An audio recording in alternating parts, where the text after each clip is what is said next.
हजूर ये फरमाइए, पिछले दिनों आपका एक मामला बना मौलाना अब्दुल अज़ीज़ साहब के साथ, गाज़ी अब्दुल अज़ीज़ साहब के साथ, उसमें कसूर किसका था? आप वहाँ पर क्यों गए? सबसे पहले बात यह है। दूसरी बात, एक मिनट मेरी सुन लीजिए पहले। जी मैं सुन रहा हूँ।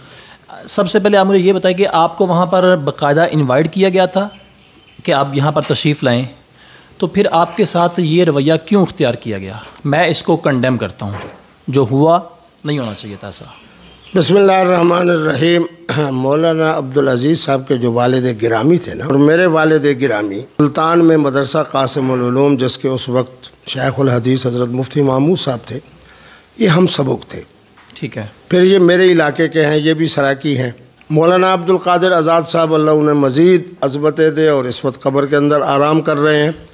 तो हम ये तीन लोग आपस में इकट्ठे होते थे बैरूनी दुनिया के सफ़र में, तो इसलिए मौलाना के साथ मेरा बड़ा अच्छा ताल्लुक़ था। और इन बच्चों को पता है कि उनका और मेरा और उनके ख़ानदान का ताल्लुक़ कितना पुराना आ रहा है। उनके वालिद साहब के साथ? हाँ, 1982 से जिस कमरे के अंदर ये मामला उन्होंने किया, इसके साथ वाला कमरा उस ज़माने में हमारी जनाब तबलीगी जमात वालों की तरह, जिस तरह मस्जिद में आदमी सोता है एतिकाफ़ की नीयत से, तो मौलाना आज़ाद, मैं, मौलाना ज़ियाउल क़ासिमी साहब, इसी तरह बाकी उलमा हज़रात आके वहाँ ठहरते थे और रहते थे।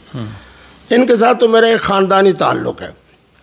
तो मैं जब भी इस्लामाबाद में होता हूँ, ये मेलोडी का इलाका आपको पता है कि बहुत अच्छा और पोश इलाका है। जी। तो यहाँ मेरे बहुत सारे दोस्त अहबाब हैं, उनकी रिहायशें हैं अपनी। फिर साथ ही हॉलीडे इन होटल, इस्लामाबाद होटल है, वो मेरे अपने भाई साहबान का है, तो उनके साथ। तो पिछले 4 महीनों में भी मैं 3 मरतबा इस मस्जिद में गया हूँ। अच्छा जी। ये मेरा मामूल था। ठीक है। अगर सर्दी का मौसम होता था तो वो तो दूसरी तरफ मस्जिद है, उसमें हमारे वो मुफ्ती सईद साहब हैं, तो वो बाहर सफ़े बनती थी, बड़ा मज़ा आता था, धूप भी और साथ नमाज। जब गर्मी का मौसम हो जाए तो मैं इधर चला जाता हूँ। तो मैं वहाँ से मामूल गया, और जैसे ही पहुँचा तो मौलाना के बयान के आखिरी जुमले थे, उनका अरबी वाला खुतबा सुना। फिर उसके बाद उन्होंने जो दुआ कराई वो सुनी। इस दौरान आखिर में उन्होंने एक जुमला फरमाया जो लोगों ने पसंद नहीं किया, मैंने भी नहीं, कि मुझसे सर वही मुसाफा करे जिसकी दाढ़ी हो, वही मुसाफा करे जिसकी पगड़ी हो, वही मुसाफा करे जिसकी सुन्नत के मुताबिक जनवाज सलवार ऊंची हो। पर लोग मुस्करा दिए। आराम से सुन्नतें पढ़ के, जैसे अभी सुन्नतें मेरी 1-2 रहती थी, तो दाएँ बाएँ 10, 12, 15, 20 लोग आप जैसे नौजवान आ गए। मादर के साथ मैं बात रोक रहा हूँ आपकी। यहाँ पर मुझे सबसे पहले बताएं कि एक आलम दीन को ये ज़ेब देता है कि वो ये बात करे कि मुझसे मुसाफा सिर्फ वो करे जिसकी दाढ़ी। इसको छोड़े, इसको छोड़े। देखिए मेरी बात सुने, मौलाना उलमा तो उलमा है ना, उलमा से तो आवाम मिलेगी। मेरे बेटे बात सुने, हर ज़माने के अंदर जलाली उलमा भी होते हैं, ठीक है, जमाली उलमा भी होते हैं। मेरे इमाम हज़रत इमाम आज़म अबू हनीफ़ा और इमाम अबू यूसुफ़ की तरह फ़क़ाहत वाले, दिरायत वाले ये हज़रात भी होते हैं, रिवायती हज़रात भी होते हैं। ये नक्शा पूरी दुनिया में 1500 साल से तसलसल से चल रहा है। जी ठीक है, बात कर रहे हैं। हाँ, अब उसमें ये हुआ कि मैं बड़े मुहतात अंदाज में, चूँकि आप अहले दीन लोग हैं, तो कोई 25-30 लोग, भाई मैं राजनपुर से हूँ, मैं मुल्तान से हूँ, मैं सवाबी से हूँ, मैं फलां से हूँ, मुफ्ती साहब क्या हाल है, कैसे हैं, ठीक है, बखैरियत है, बड़ी तफसीली गुफ्तगू, तकरीबन 10-12 मिनट। इस दौरान 95% लोग जो है वो नमाज जुमा पढ़ के चले गए। ठीक है। एक साहब मेरे पास है, उन्होंने कहा जी मेरे ज़ाती मसला है खुलो का, और मैंने दारुल इफ्ता से रब्ता किया है। तो अब आप जब नमाज में तशरीफ़ लाए तो मुफ्ती आने कराम ने कहा कि मैं मुफ्ती साहब से भी इस मसले में रहनुमाई लेते हैं। तो मैं दारुल इफ्ता में चला गया। अच्छा, वहाँ 5 मुफ्ती आने कराम, उनसे पहले हसन अल्लाह यारी के हवाले से गुफ्तगू हुई, मुझे मुबारकबाद देने लग गए। फिर उसके बाद वो एक विरासत का मसला था, वो भी आपको बता दूँ कि एक साहब थे, वो जस्टिस थे, वो अपना क्रिश्चन थे, वो फौत हो गए। उनकी एक बेटी बैरिस्टर हैं, वो मुसलमान हो गई। तो ये विरासत के क्या क्रिश्चन अगर मूरिस फौत हो जाए तो क्या, ये बात चल रही थी, क्योंकि ये मौजू भी मेरे ख़ानदान का है, मेरे बुज़ुर्गों का है। खुलो की बात हुई तो मैंने कहा बिल्कुल, मेरी इस्लामी अदालत इंसाफ इसी तरह के मामलात को देखती है। हम तकरीबन मेरे ख़्याल में 15-18 मिनट वहाँ मज़े से बैठे हैं, और मुफ्ती आने कराम को अल्लाह जज़ाए खैर अता फरमाए, ठंडा पानी, चाय, फिर आखिर में ये मिल्क शेक जूस मंगा लिया। फिर उसके साथ ही जनाब मुख्तलिफ मसाइल पे गुफ्तगू, फिर वो मेरे रिसाले भी उनके पास पड़े थे, उस पर गुफ्तगू होती रही। बड़े सुकून से महफिल हो रही है।